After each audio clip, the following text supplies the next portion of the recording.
आदरणीय अध्यक्ष जी, इस जनपद के जिला अध्यक्ष भाई राम गणेश मौर्य जी, मध्यांचल सचिव सूर्यनाथ वर्मा जी, फरीद अहमद जी, सभी हमारे पदाधिकारीगण, हमारी माताओं एवं बहनों, चर्चाताओं, नौजवान साथियों, 16 तारीख से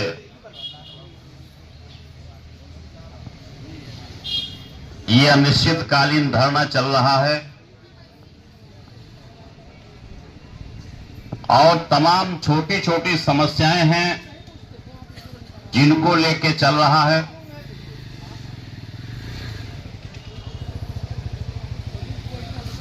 बड़ी अजीब सी स्थिति है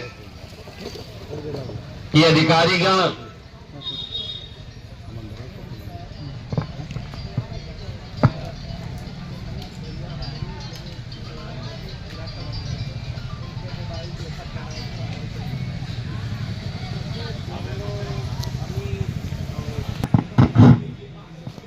मैं कह रहा था कि तमाम ऐसी छोटी छोटी समस्याएं जिसका समाधान तहसील प्रशासन द्वारा पहले ही कर दिया जाना चाहिए, समाधान पहले भी नहीं हो रहा, धरना देने के बाद भी नहीं हो रहा, जिला अधिकारी महोदय को ज्ञापन देने के बाद भी नहीं हो रहा। और अभी एक बड़ी अजीब सी बात हुई कि उत्तर प्रदेश सरकार ने किसानों की समस्या, जनता की समस्या समाधान के लिए ही तहसील दिवस और थाना दिवस का आयोजन होता है। तहसील दिवस और थाना दिवस में क्षेत्र की जनता अपनी समस्या लेकर के सीधे अधिकारियों से मिलती है, समस्या समाधान की बात करती है। और इस तहसील में अभी शहजादी बेगम जा रही थी तो तहसील प्रशासन उनको रोक रहा था कि नहीं, आपको डीएम से नहीं मिलना है, जिलाधिकारी से नहीं मिलना है। किस बात का इनको डर है कि हम जिलाधिकारी से मिल लेंगे तो इनकी बुराई कर देंगे? इनको किस बात का डर है कि जिलाधिकारी अगर जान जाएंगे इस समस्या तो इनको हैरानी हो जाएगी? मैं यहां के जिम्मेदार अधिकारियों से पूछना चाहता हूं कि अगर आपने 116 में बंटवारा का आदेश पारित किया है तो कंप्लायंस कौन कराएगा? मैं यहां के एसडीएम से पूछना चाहता हूं कि अगर आपने धारा 24 में हदबरारी का आदेश कंफर्म किया है तो उसका कंप्लायंस कौन कराएगा? ये लोग आपके आदेश के कंप्लायंस करने के लिए यहां बैठे हैं। अगर आपके क्षेत्र में नाले, चकमार्ग और तमाम ऐसे सार्वजनिक जमीनों पर अवैध कब्जे हैं, उसको कौन खाली कराएगा? अगर ये लोग आपको ज्ञापन के माध्यम से आपको सूचना दे रहे हैं तो भी आप सुनने के बजाय इन पर ही लाठी चलाने का काम करेंगी। ये लोग यहां धरने पर बैठे हैं। धरने पर बैठने के बाद हमने सुना कि एसडीएम का रौद्र रूप कि कैसे बैठ गए यहां, किससे पूछा है यहां, किसकी अनुमति है? तो मैं एसडीएम साहिबा को बता देना चाहता हूं कि यह धरती हमारी है, ये तहसील हमारा है, ये जिला हमारा है, ये गांव हमारा है। आप तो जिस दिन डीएम साहब आपको उठा के फेंक देंगे, आप यहां से दूसरी तहसील में चली जाए। और उत्तर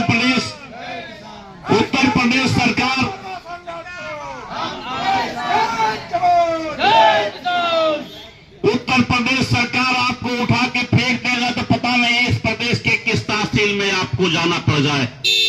हम तो यही रहेंगे, इसी तहसील में रहेंगे। तहसील हमारी है, ये गांव हमारा है, हम यही रहेंगे, यही संघर्ष करते रहेंगे। तो इसलिए ज्यादा कुछ न कहते हुए इतना हम बताना चाहते हैं अपने योग्य उपजिलाधिकारी महोदया से कि कुर्सी पर अगर आप आसीन हैं तो आपको इस किसानों की समस्याओं का समाधान करना होगा, इन मजदूरों की समस्याओं का समाधान करना होगा, धारा 116 बंटवारा का कंप्लायंस कराना होगा, धारा 24 हद दलाली का कंप्लायंस कराना होगा और इस तहसील में जहां जहां सरकारी जमीनों पर अवैध कब्जे हैं उसको हटवाना होगा। ये आपकी जिम्मेदारी है, किसी दूसरे की जिम्मेदारी नहीं है।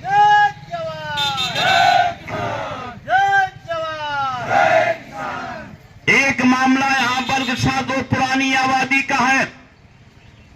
अगर पुरानी आबादी आपके क्षेत्राधिकार में नहीं है तो पहली बार में ही आप साफ साफ आपको नकार देना चाहिए कि हमारे क्षेत्राधिकार में नहीं है और अपने सभी नायब तहसीलदार, लेखपाल और कानूनगों को स्पष्ट रूप से बता देना चाहिए कि बरगछा 2 के मामले में अगर कोई गया तो खैर नहीं होगी। लेकिन ये पहली मुलाकात, दूसरी मुलाकात, तीसरी मुलाकात, चौथी मुलाकात, 5वीं मुलाकात तक ये नहीं बताती कि नहीं हमारे क्षेत्राधिकार में नहीं है। ये नायब को भेजती हैं, तहसीलदार को भेजती हैं, कानूनगो को भेजती हैं, लेखपाल को भेजती हैं और उसके बाद कहती नहीं ये तो हमारे क्षेत्राधिकार में नहीं है। पता नहीं, हमको लगता है कि बहुत जल्द, बहुत बाद में पढ़ी है कि नहीं ये हमारे क्षेत्राधिकार में नहीं है। तो साथियों, यहां जो छोटी छोटी समस्याओं को लेकर के ये सारे लोग यहां रात दिन बैठ करके तपस्या कर रहे हैं, इनकी समस्या का तो समाधान आपको करना होगा, निश्चित रूप से करना होगा। बिना समाधान किए ना तो ये लोग जाएंगे ना यहां से हम ही लोग जाएंगे। आज यहां बैठे हैं, आज यहां आए हैं तो समस्या समाधान करा के ही जाएंगे। संयोग से आज तहसील दिवस भी है, उससे बड़ा संयोग ये हुआ कि जिलाधिकारी का तहसील दिवस है।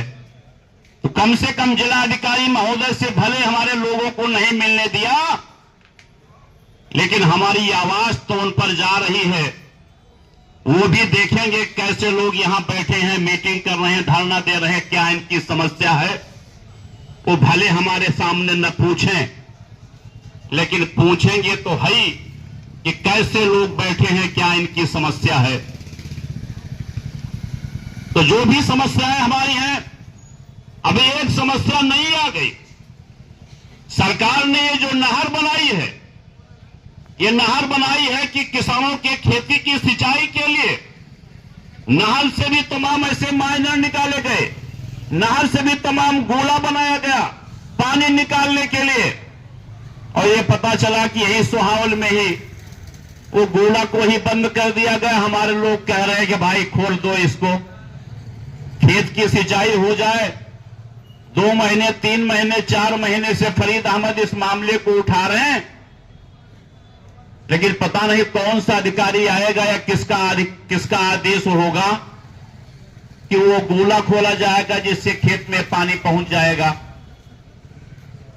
जिलाधिकारी महोदय हमारे कहते हैं कि नहीं, रोड पर छुट्टा जानवर नहीं है, सब गौशाला में है,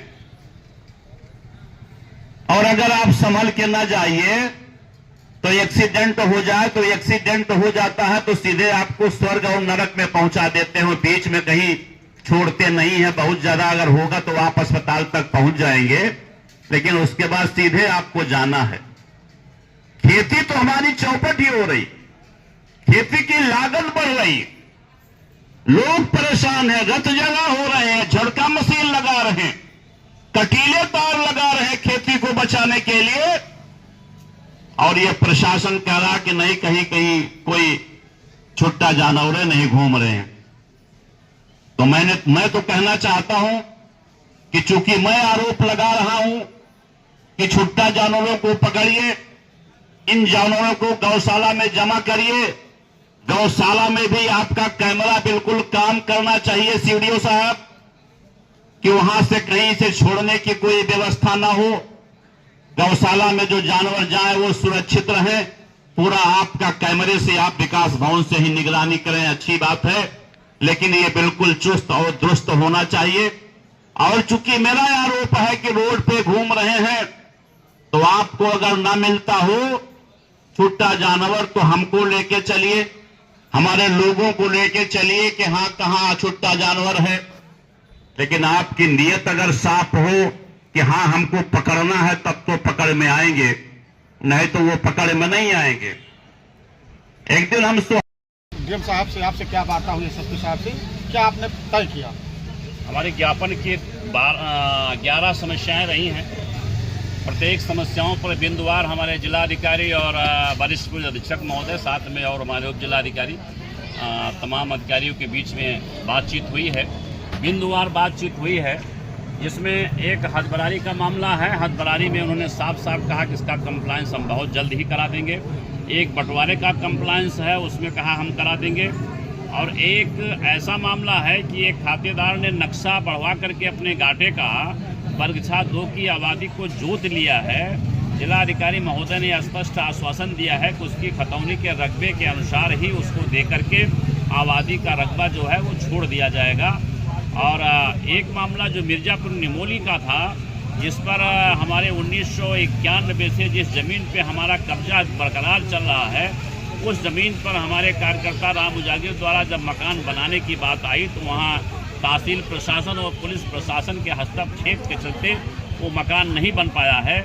उसका भी हमारे जिलाधिकारी महोदय ने जो कागज़ दिखाए हैं, उस कागज़ को एक एप्लीकेशन के साथ मांगा है और कहा है कि कल ही हम अपर जिलाधिकारी, किसी अपर जिलाधिकारी को लगा करके इसकी हम स्वयं जांच कराएंगे और जो इंसाफ होगा वो इंसाफ हम करेंगे। प्रमुख मुद्दा जो आज 7 दिन पहले 16 मार्च से बैठक हुई थी, इसमें जो आप लोग धरना प्रदर्शन की, क्या था प्रमुख मुद्दा? हमारे प्रमुख मुद्दे यही जो हमारे राष्ट्रीय सचिव घनश्याम वर्मा जी ने बताया, यहाँ मदरसा वार्ड नंबर 3 में दबंगों द्वारा कुछ सभासद